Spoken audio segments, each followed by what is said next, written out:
Yo, Emma Records present Musika.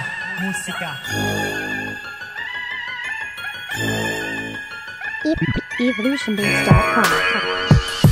Ito ang musikang kinamulatan at nakasanayan, kulturang minahali paglalaban ng sabayan. Sinilang sa Pinas, taas noong naging Pinoy, tuloy pa rin sa paglikha ng obra kahit na ako'y walang salapi at inihila pababa ng mga taong tumitira porke walang magawa. Binabago nyo lang ang kulturang nilalakaran, ibalik natin sa dati, baguhin ang kalakaran. Di sapat ang kaangasan ng damit para humusay, maaapakan ka kapag di ka naging matibay. Merong peke, merong tunay na sa'yo ay handang umalalay at bumabay. Ingat sa bawat akbang ng iyong paa tungo sa tugatog ng tagumpay. Marami mang bumalaki, dapat wala kang humpay sa pag-abot ng pangarap na inaasam-asam. Kahit gaano kabigat, kayang-kaya mong lampasan.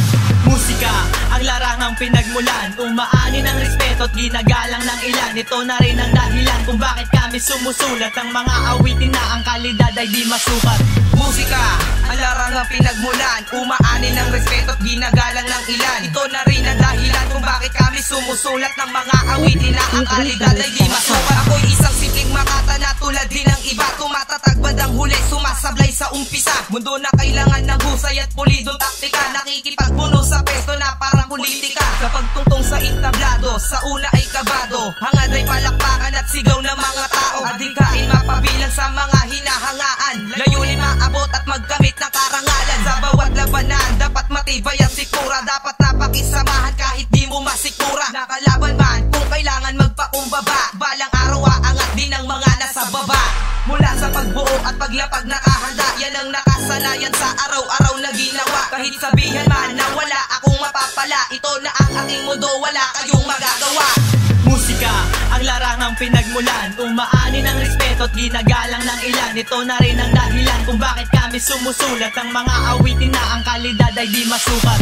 Musika, ang larangang pinagmulan, umaani ng respeto at ginagalang ng ilan. Ito na rin ang dahilan kung bakit kami sumusulat ng mga awitin na ang kalidad ay di masukat. Nang pumasok sa pintuan ng pagiging musikero, ang lahat biglang nagbago at natutong irespeto ang sarili at ang mga nakakasalamuha. Gano'n man kadami ang palaki, di naging mahina, tuloy pa rin kahit na bali-balik ta rin. Ganun pa rin, banggain nyo man, tumatayo pa rin at malamang isa ka rin sa mga aming napahanga. Masimula ka sa umpisa at maging tagahanga. Naglalaan na bawat oras sa pagsulat ng kanta, bawat tulang ginagawa binibigyan ng halaga. Dahil sa mga layunin at prinsipyong nabuo, na mas malapot ang tinta kaysa sa tubig at dugo. Hindi sapat na dahilan kung kayo ay umilan, wala sa bilang ang atas para purihin ang ilan. Hindi baling mabilang sa pamilyang di pa kilala, dahil hindi porket sikat ang grupo mo, sikat ka na.